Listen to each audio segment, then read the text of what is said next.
We're just 4 days away from gluing our eyes to our phones and our televisions, waiting for the results in next week's elections. 2 mayoral seats in the state's 2 largest cities, education funding, and a divisive stadium bond proposal are all up for a vote. Let's bring in the line panel this week, starting with regular Tom Garrity of the Garrity Group Public Relations Company. We also welcome back to our Zoom roundtable former State Senator Eric Griego. Always good to have Eric. And joining us again this week is Rebecca Latham. She is CEO of the Girl Scouts of New Mexico and former head of the New Mexico Tourism Department under Governor Susana Martinez. Welcome to you all. The Albuquerque mayor's race has captured a lot of headlines in the last couple of weeks. This includes recent polling from the Albuquerque Journal that shows incumbent Mayor Tim Keller with a sizable lead over his challengers, Bernalillo County Sheriff Manny Gonzalez and talk radio host Eddie Aragon. With more than 50% of the vote, according to that poll, do Keller's challengers have a chance to take out a big enough chunk to force a runoff? Eric, let me start with you on that question. Is that actually going to be happening here? We've got 4 days to go. What do you see as possible for the challengers? Well, I think if Keller's folks show up, he's in good shape. I mean, sadly, the race has taken some pretty dark turns in the last couple of weeks. I think that not just the polling that we saw from the Journal, but the kind of endorsements, you really see some pretty heavy hitters rallying around the mayor, including the governor and now Attorney General Balderas. So it's clear they're trying to send a clear signal that he's the Democrat, even though this is a nonpartisan race. I think Manny Gonzalez has just sort of his descent into the gutter on personal stuff has just really tanked any chance he had of forcing a runoff. I think his strategy was to try to take the mayor down a notch, to try to get in a runoff with him, and then maybe somehow, kind of a Hail Mary effort for him to win in a runoff. But I think he really blew it. At the end of the day, I think most folks just want to see a credible, competent person running the office. And given how this campaign has gone, whether you love Keller or not, I think it's been clear that if you can't run a credible campaign, as both Manny and Aragon have shown, that's like neither one has really run that strong a campaign. How are you going to run a major American city? So I think Keller's in good shape. His people got to show up though. So I hope folks don't think that it's kind of over because there could still be a runoff if Keller's kind of folks don't show up. Right. Hey, Rebecca, of course, the senator mentioned Mr. Gonzalez's unsubstantiated accusations against Mayor Keller during that KOB debate. His last-ditch effort to tighten the gap. Follow up, if you would, about what Eric just mentioned. What is he going to get out of this in the last week or less than a week to go here? I'm still, I think, scratching my head about that tactic. I think that the sheriff's better approach would have been to try and dismantle the reputation of Aragon. We can never underestimate the ability of a third person to just completely shake everything up and ruin any actual chance for change.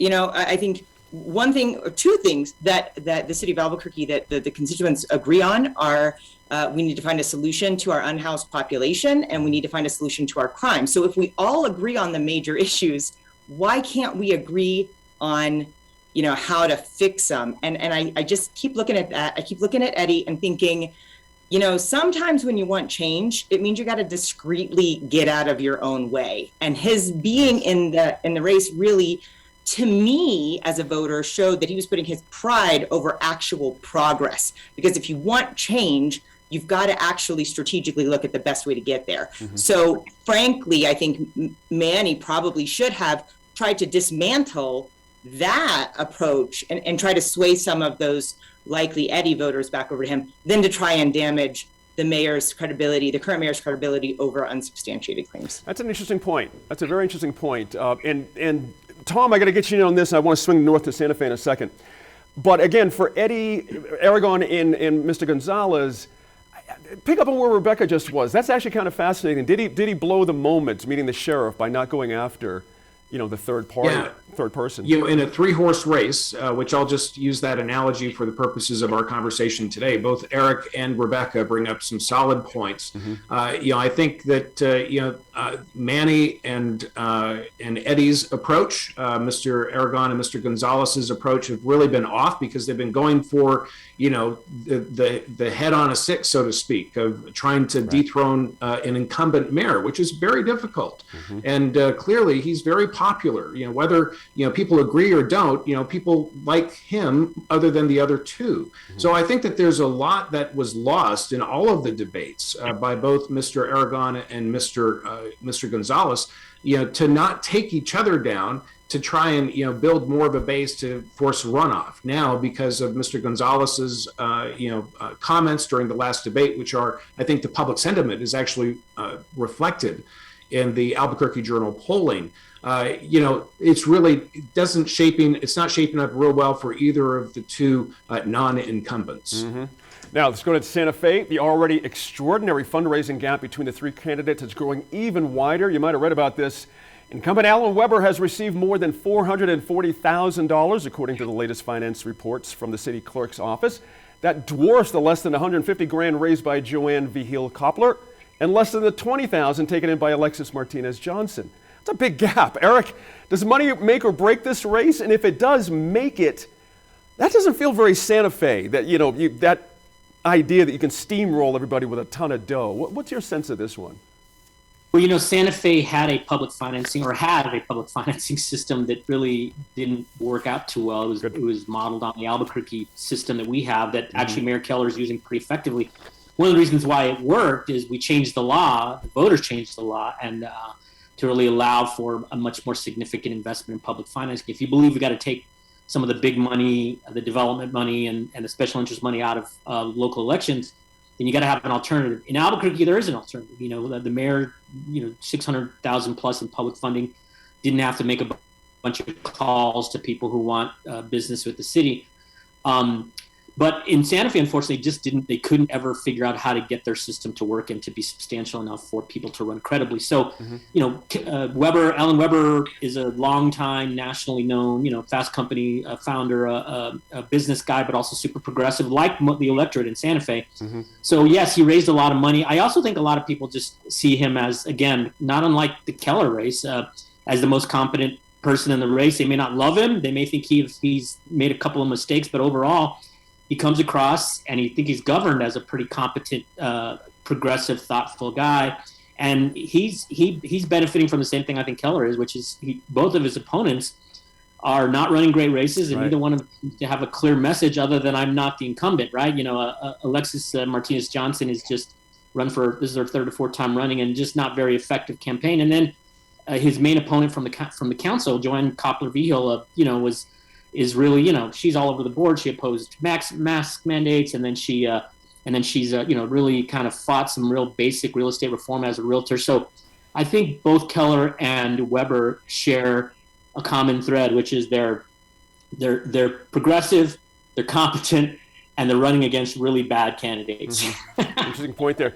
Got to get in the stadium bond here, guys. The measure has become the most talked about proposal on any ballot around the state. Another recent poll from the Journal shows more than half of voters are opposed, and only about 37% are in favor. What's especially interesting is nearly everyone has made up their mind already, with 3% saying it depends and 4% saying they're undecided. Tom, did the city fumble this, and how soon before they take another crack at getting a stadium some other way if the voters do turn it down? Well, yeah, it's clear that everybody thought there was going to be a bandwagon. It turned out to be more of a red flyer as far as the New Mexico United team. Very good team, well-run franchise. The timing just, I don't think, was right, and that's what's reflected, I think, in the polling numbers that we're seeing in the Albuquerque Journal. Question is what's going to happen on election day? It all depends on who shows up. But I think, in addition to Mayor Keller's reelection, that the city council and probably the mayor's office will end up finding another way to fund the New Mexico United Stadium, and hopefully when that's done, it's something that takes all communities into consideration. Rebecca, the United folks, I think they're just under $1 million in their particular bucket of money to spend around the market. I just 37% after 850,000 plus, and just what didn't connect here? Something didn't quite connect. I was speaking to someone earlier about this, and I asked that very question, like, what is it that you're not, that is driving your opposition to this? And the statement was that the specific figure, 280 full-time jobs. And the question of, is that realistic? And to the person who I was speaking with, they said, if I can't trust that particular statement, 280 full-time jobs, because I think somewhere I read that the average professional soccer team employs 75 people. So 280 full-time year-round jobs. So the person said, if I can't trust that figure, I don't trust any of it. All of it seems shady because I don't know where they're going to come up with those 280 jobs. Overall, though, regardless of how this goes, I think it's really important that we as a community, number one, realize that if this doesn't pass now, or if this doesn't happen now, that doesn't mean it's never going to happen. It just means that this isn't the right time for it for our community. The other thing we need to realize, because I think there's that, well, if we don't support United, they'll leave.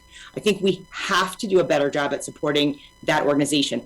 Everything that United has done for Albuquerque and for New Mexico has been amazing. I mean, I don't even like soccer, and I've got New Mexico United apparel and stickers and posters in my house. So they are such what they bring to us as a community is so good. We've got to continue to nurture that and grow that and get it to a point where, again, if the stadium doesn't happen now, how do we get it to where it's that it's more organic and right. that everybody feels better about it? Eric, real quick, we're just short on time. 50% of the folks also are not crazy about the locations, particularly Borellis. Did we mess that up by narrowing it to these two locations? Well, I don't think that feasibility study was carried out very well, but I think it's the same problem. And I actually agree with Rebecca on this. They took this very much jobs, construction focused. I don't think that was the right message. I mean, their brand has been bringing us together. We've got huge, crime problems. I think if they would have leaned into that Unidos message, that we're united, this is a way for us to really come together, they might have had a shot.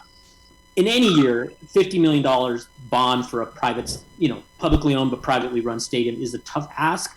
But I really think they made a bad call when they decided to lean into to try to get the Republican conservative voters who are not going to support this kind of bond anyway. And they really should have made a play for the younger folks, for the folks who are on the fence. People like me who live in Borellis who say, well, it depends. If you're really willing to bring community into this and you really want to sort of make some change at the community level and bring this together, then I'm open to the idea. But if the play is going to be to fans only, to sort of business folks only, to chambers of commerce only, thank you, then that just isn't a good message. I got a ton of those mailers, and they were just not that convincing. It was a political campaign instead of a hearts and minds campaign. It's unfortunate. Exactly. You know what I mean? Exactly right. Hey, be sure to join us here at New Mexico PBS for election night analysis, and we'll catch back up with the line in less than 5 minutes with their thoughts on the tragedy involving Eric Baldwin on the set of Rust.